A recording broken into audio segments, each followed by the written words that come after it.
Mark Chapman said this morning, you are either in one of two camps. You're happy with England, you're happy that we qualified, you're happy that we kept clean sheets, and you think the job's done and we move on to the bigger stuff now, but it's been an efficient, if not particularly exciting journey so far. The other camp says we haven't shown anywhere near enough quality to be in any way a threat to the top teams. We've not taken enough risks. We've not been exciting enough. And Gareth Southgate doesn't really know what his best team is, doesn't know what he's going to do in the face of adversity, because we can't seem to convert good positions into positions where we dominate games against weaker teams. I'm probably sat in the second camp a little bit more than I was. I don't think you have to be specifically in one camp or the other. I'm a big fan of Gareth Southgate, as I've said many times. He is a great leader, great guy, great values, good role model, good knowledge, got a good coaching team behind him.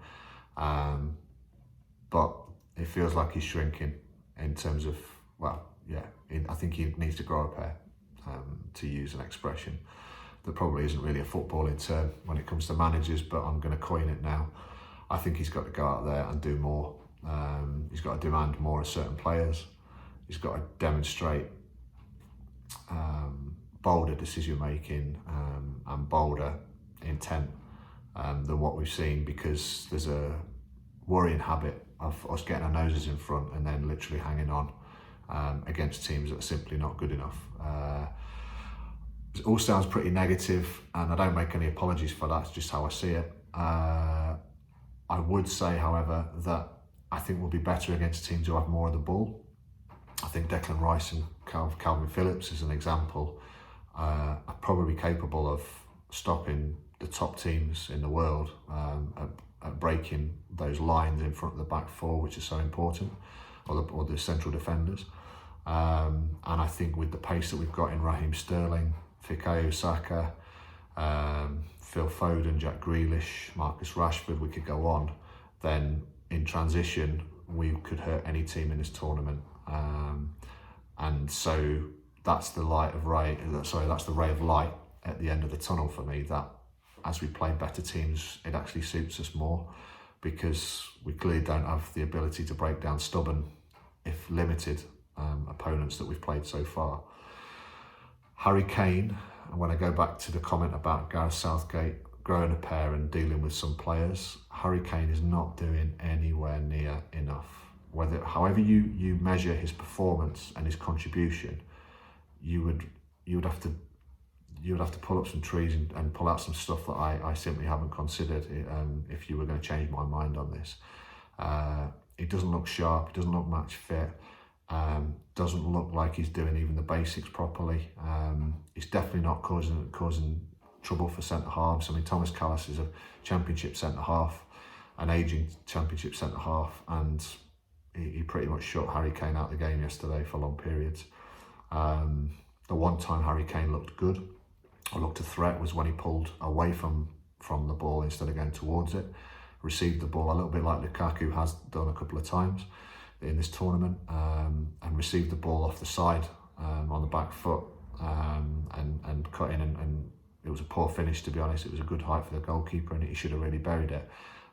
So he didn't even get that right, but that was the only time I've seen him look dangerous in pretty much 3 games.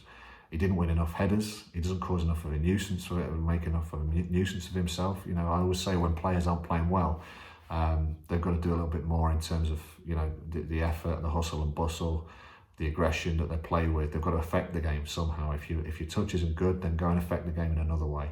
If you're not getting the ball in the areas that you want it, then go and either move into a different area, or at least, like I say, make a nuisance of yourself and start to affect the opponents you're playing against. I have the impression that Gareth Southgate and Steve Holland had asked for the defenders to get the ball to Harry Kane's feet a little bit quicker yesterday. I saw Harry Maguire breaking a couple of lines with longer passes into his feet, and it was clear that there was a method to try and get him into the game more and to get him into the game in better areas, but still didn't work. He didn't look sharp. He's done nothing in 3 games, and for me, you drop him. You bring Dominic Calvert-Lewin into the side to run off the shoulder, to win headers, to knock the centre halves around, to create a little bit more opportunity for his teammates, because Harry Kane's just blocking channels for me. He's just blocking routes. He's coming towards the ball. He's taking 4 or 5 touches when 2 or 3 will do, and he's just contributing very little. I still think he's one of the best finishers in the game. Perhaps if he sits on the sideline and comes on with 15-20 minutes to go in critical moments, he'd be the guy with the most composure in those key moments. But he's not doing enough to warrant his place in the team. I thought John Stones, Kyle Walker, Pickford were good. Harry Maguire looked a little bit off the pace, but that 90 minutes will be beneficial. Saka was superb, absolutely superb. He was the difference between the two teams, and we only broke lines because of his pace in that first half. So I don't want to put a negative slant on everything, but you take Saka out of it, and I don't think we win that game last night. But he's definitely staked his claim, and he's got lovely balance when he runs with the ball.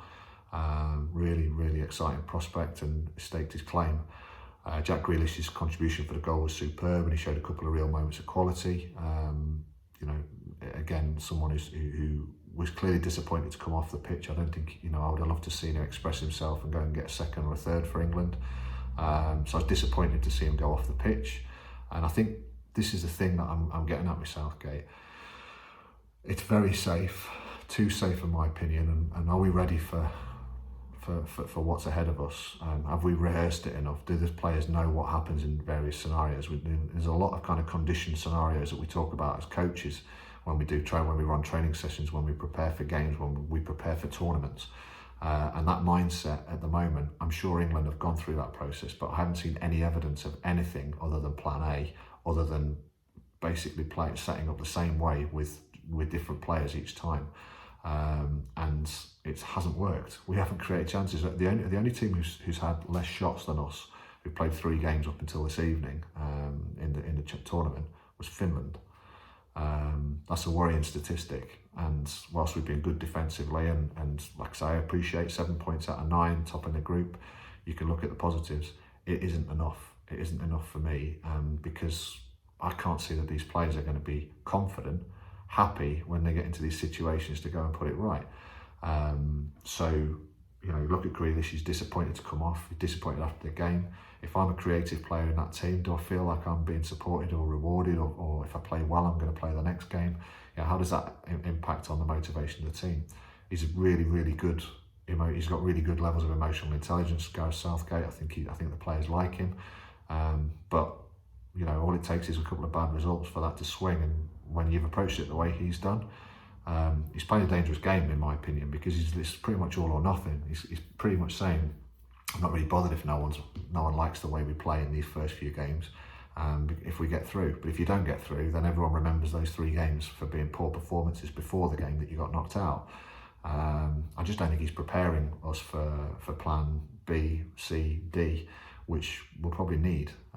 You look at the way that Italy transitioned through the systems. Mikey Morton put a great tweet on the other day, with different personnel, different systems.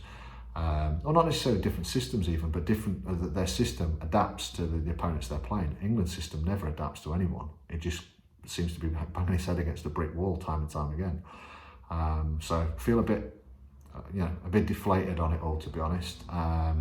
But I always like to make sure that it's balanced, and I'm not just kind of in this big moaning kind of corner.